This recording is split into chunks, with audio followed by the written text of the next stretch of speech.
Now that we have talked about a preview of the material and also the pedagogical approaches for this course, let's now talk about the logistics. The logistics around this open online education. So it's actually interesting. This course is about the networks and will be delivered by these networks, including the internet, wireless networks. You might be watching this video at this moment using an iPhone or a smartphone on Android operating system over some cellular or Wi-Fi connections. You might have been actually irritated by degrading quality of the video or voice because of congestion in the internet. Now it's also, of course, about the YouTube phenomena. It is about the social network as well.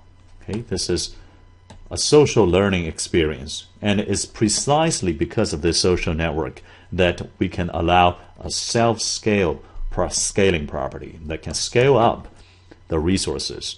You are participating in a P2P network, except the peers are not computers but actual students. Okay. You contribute to the learning experience of others, and they contribute to yours. So this is, of course, about the networks that are delivered via these networks. Now, some of you have asked me, what about the prerequisites and what kind of difficulty can we anticipate in this course? Well, there are two prerequisites. One is linear algebra, the other is multivariable calculus. Especially differentiation, we won't actually be using integration that much. And the basic understanding of very rudimentary probability ideas. Okay? But if you don't have that, it is easy to pick up in terms of what we need in this course. Now you may say, gee, I've never taken linear algebra course or multivariable calculus, or I've already forgotten about that. Well, then there are two solutions. One is that you will see that the video for all the 20 lectures are structured into modules, usually around 5 modules. Each module is 10 to 25 minutes long. Okay? And we follow the following flow. We start with a short answer to each of the 20 questions that structures this course. Then we go into a long answer. And then we go into examples. Then we go into advanced material. By the way, this is exactly the structure we use in each chapter of the textbook as well. Now, the short answer section in the book or in the video, that module, these are accessible by everyone. Okay. In fact, we probably won't be even using a single mathematical symbol in those parts of the lectures. And then as we go into the long answer sections of the modules, part of the answers will involve linear algebra and calculus. But most of them, I'll say perhaps 60 to 70% do not. And then when we go into numerical examples, these are completely numerical in almost all cases and require no symbolic operation. So they should be accessible by the vast majority of the students there. And we stop, actually. Okay? Advanced material sections in the textbook is not part of this course. Now, we may be making those videos and mark them as AM, advanced material, okay? But they are not part of this course. So if you look at this flow, even without linear algebra or calculus, you can probably get about, I would say, 70 to 80% of the material. Okay, so feel free to follow us. And as you know, that Princeton, as a policy, this semester at least, does not sign certificate at the end of this course. So there's no pass or fail to speak of anyway. You won't be embarrassing anyone if you just follow through the course. And when we talk about things involve these, you can just tune out or fast forward or something. Each lecture is pretty much independent of the previous ones. So I think you still get the vast majority of the content. Just be prepared to tune out every now and then. Okay? And also, in May 2013, okay, next spring, late spring and summer, we will offer a version of the same course that requires only addition and multiplication, which can be done on a calculator, I guess. So if you want, you can also take the version that doesn't involve any math beyond adding two numbers and multiplying two numbers. And we will still cover the essential ideas of these 20 questions back then. Well, about the level of difficulty here, there is a wide spectrum. For a technical course like this, okay, we look at some of the statistics of technical courses in engineering on these kind of platforms, whether it's Coursera, Udacity, or EDX, and often a few percent actually complete the course that is technical in nature. Okay. So we want to cater to the need of those people who would like to have a basic understanding, and that is valuable education experience. But we also want to give the few percent and a chance to challenge themselves. So what we want to do is to say, look, we will have simple multiple choice questions, okay, quiz questions. We have simple homework problems, and we'll have 70-80% of the video that everybody can access. If you want, you can just keep yourself to those parts of the course. But then, as you see in a minute, we'll also introduce a few challenging aspects, even beyond homework, for those who would like to go through the experience that require a lot of time consumption and a lot of preparation. So that in this way, we can cover, by and large, this wide spectrum of students, something like 38,000 of you out there. Now, the calendar, we're going to synchronize, at least in the fall semester, with Princeton's calendar, because the same identical course is being offered at Princeton University's undergrad curriculum. And therefore, the quizzes, the homeworks, the midterm and final exams will all follow Princeton's calendar. As you can see from the course page as well as email, that we officially start September 17th, although this very lecture 0, will be uploaded to YouTube channel and be available 1 week before. And in general, we will do the following. 1 week before the official start of that lecture, we will upload the video on YouTube, on iTunes U, and in this semester 2012 on the platform of Coursera. Okay.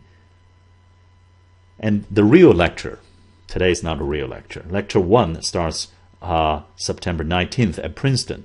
So on that day, and probably a couple of days beyond that, the TAs and myself will be jumping into the discussion forum. Okay, and we will be also issuing homework at the same time as Princeton's course, which is every Wednesday. And homework solution will be released 1 week after that. Okay. So there will be 20 lectures beyond today's lecture, and they're on the Monday-Wednesday schedule. Now, except Princeton's calendar has a fall break, and also the Wednesday before Thanksgiving in the United States, we will not have a lecture because many students will be traveling. Okay. So for more details, you can look at the syllabus schedule on your email and or on the website.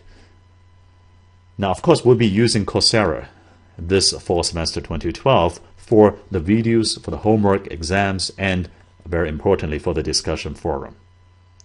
And as I mentioned, the TAs and I will be jumping into this forum on a daily basis. Now, these videos will also be uploaded to YouTube and iTunes U. Many of you tap YouTube app on your smartphone or tablets when you're on the commute or waiting in the grocery store's checkout line or something. Okay? So they will be available over these two platforms too. Now, beyond Coursera, we'll use other 4 channels of communication. So altogether, there are actually 5 platforms for different purposes.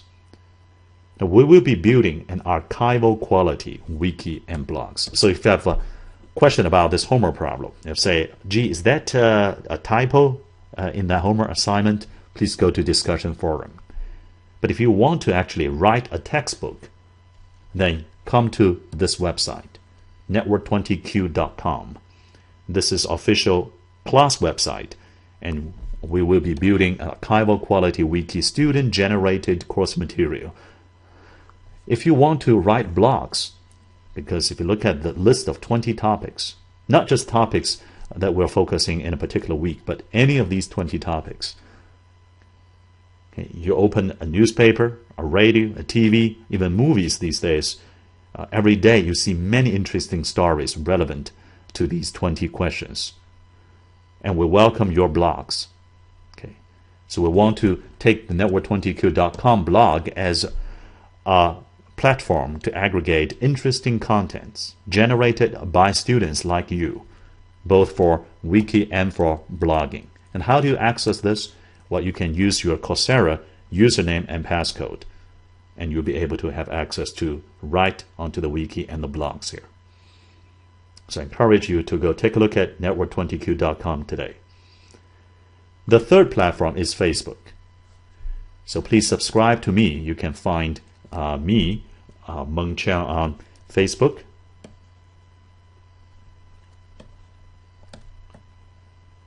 You can try friend me, or you can also do a one-directional link, subscribe to my wall, and we will have informal discussions on Facebook. We notice that when people write things on this kind of platform, they tend to be very focused on a specific point in the coursework.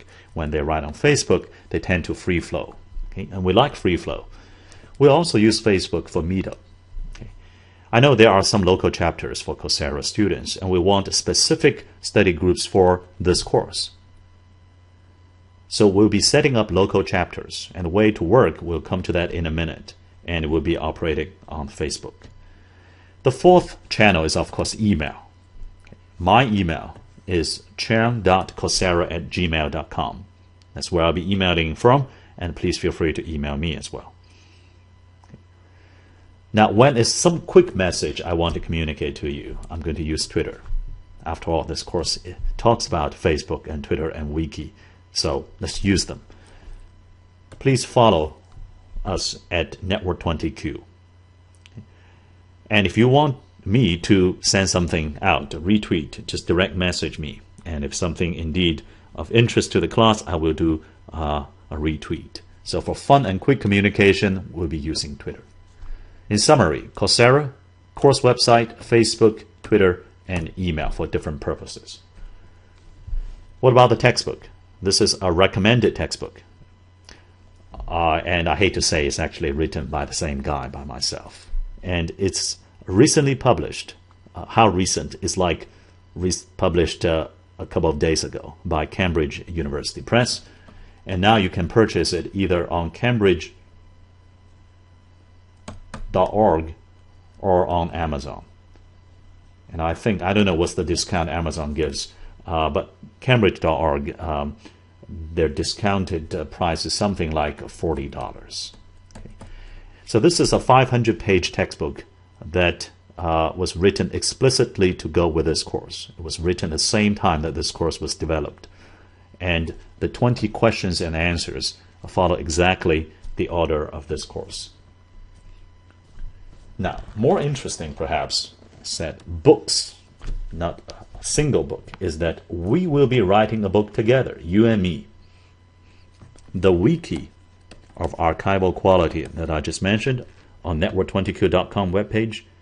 At the end of this course, we'll be collecting those wiki entries, and we will publish a book, at least an ebook, maybe even a physical book that's co-authored by maybe thousands of students, a massively student-authored textbook. So if you would like to participate in that, please start writing the wikis on those websites. Now, to those who want to challenge yourself, we'll give you an opportunity to do that. And we will be providing ample rewards for those who pour their hearts into such an exercise. Now, you have access to educational material. What about access to career-changing or even life-changing opportunities? So here is a pilot program, an experiment, what we call Grand Challenge Homework, GCH. There will be about 10 of those that we'll be issuing over the first half of the course. And these are very challenging. They're open-ended. They might be proving a theorem that actually we don't know how to prove. Might be designing a brand new system with commercial potential. It might be writing a piece of code to do something that's highly non-trivial to do. And they're really challenging and potentially time-consuming. And we only expect maybe a couple of hundred of you will actually attempt these GCH. And they may take a few weeks, they may take a month or two. But if you work your heart out, then we will go through a couple of rounds of screening with the TAs, and then with me Skyping with you. And then the finalist will be coming over to the US.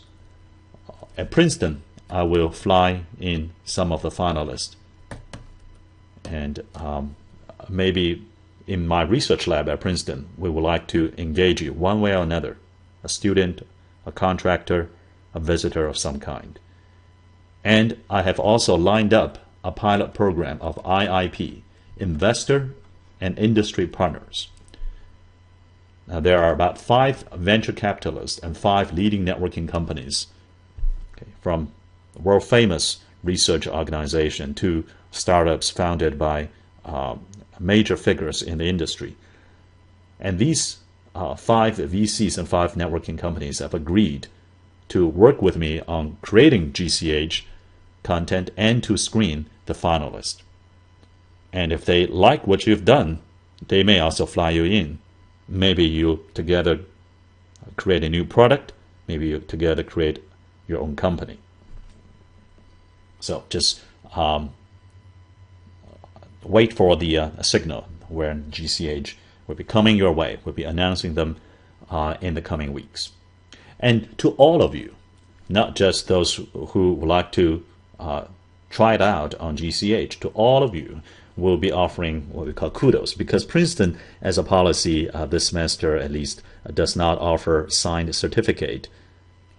We will be providing our virtual pat on your back.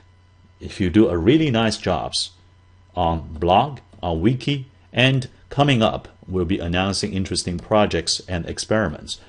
Okay, not as challenging or time-consuming as GCH. Everybody welcome to participate, of course. If you do a really good job over there, we'll be announcing your name on Twitter, Facebook, and Network 20Q website. Now, Meetup.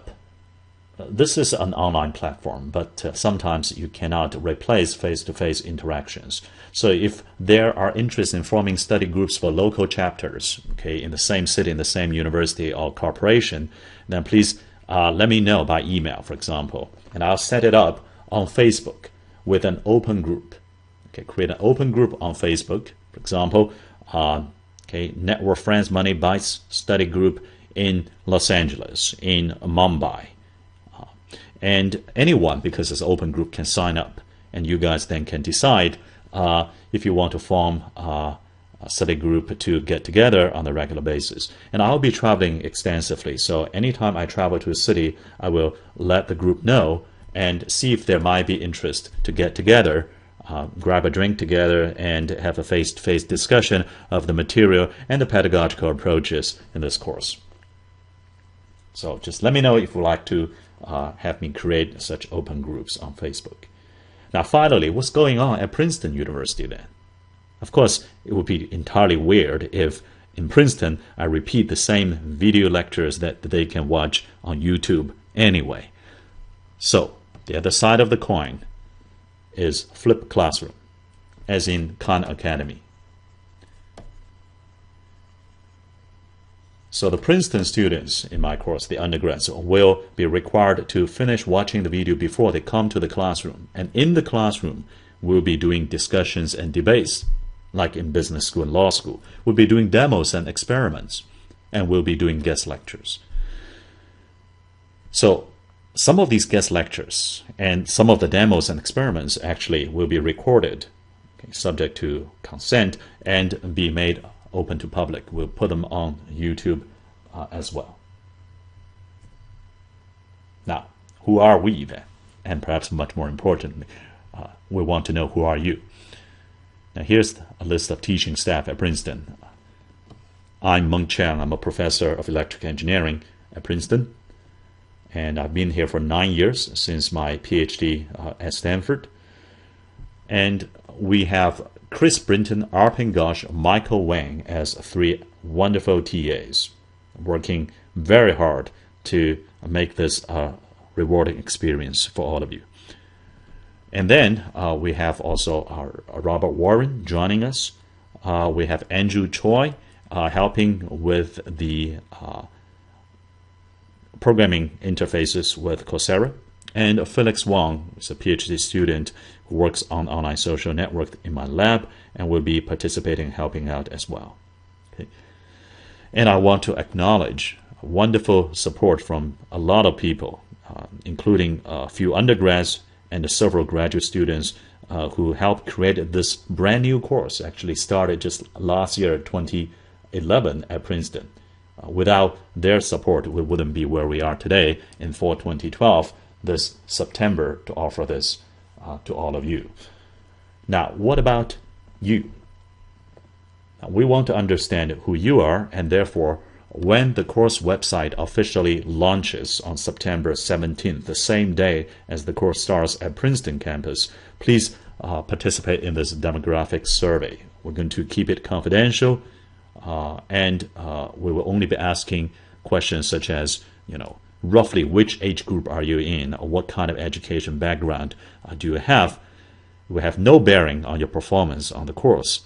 All we want to do is to correlate demographics with the activity data we'll be logging in the future to enhance our pedagogical style through this experiment. So we welcome your feedback. You know all the communication channels now. Email me, direct message me, or post information on your Facebook wall, and of course discussion forums on Coursera and blogs on class websites. So many communication channels. Please do let us know. How do you find the material? How do you find the teaching? How do you find the learning environment in this experiment? We'll track student performance. Even though we do not sign certificate at the end, we do anticipate you to do the homework and the exams and be able to complete the course. And we'll be tracking the performance for statistical data, okay? Not for individual ones, but for statistical data, so that we can adjust our pedagogical style during this semester and in the future offering of this course on these open platforms. Now, of course, given the wide spectrum of the students out there, from 10 years olds to 80-year-olds, from people with a lot of math and programming background to those who don't, we want all of you to have a rewarding experience, but we simply cannot make everybody happy in a course that is technical like this one. Okay? But we will try to make education as personalized as possible, and we need your help to make that happen.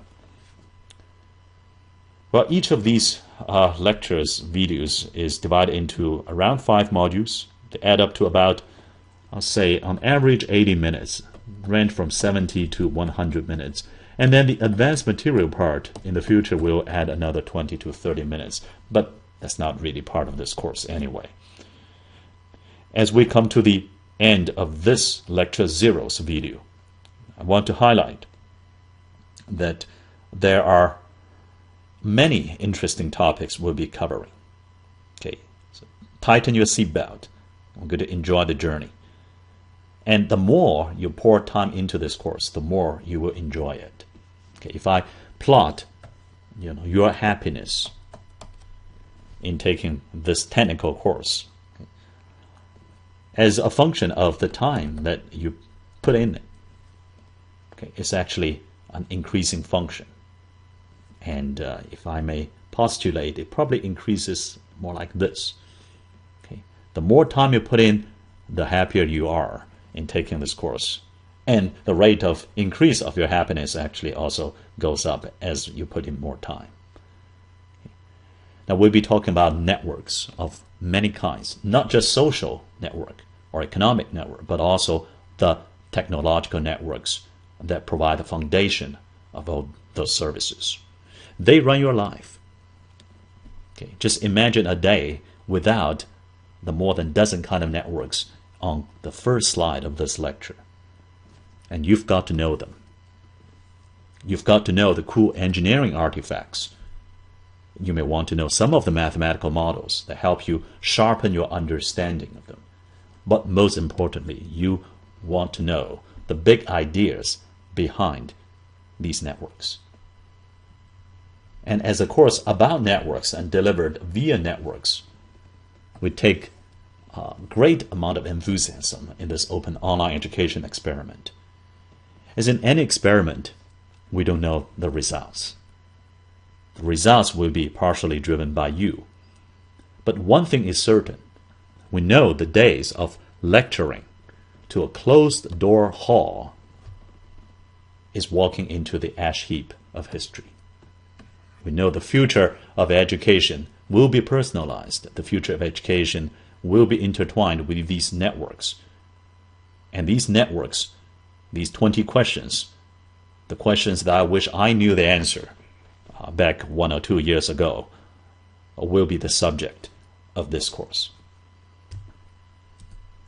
So with you, with your peers, 38,000 of them out there, and me and my teaching staff here, we're going to get started on this exciting journey, get started to formulate and answer these 20 questions, and we're going to get started to understand these networks that our lives depend on today. So see you at the next lecture, Lecture 1.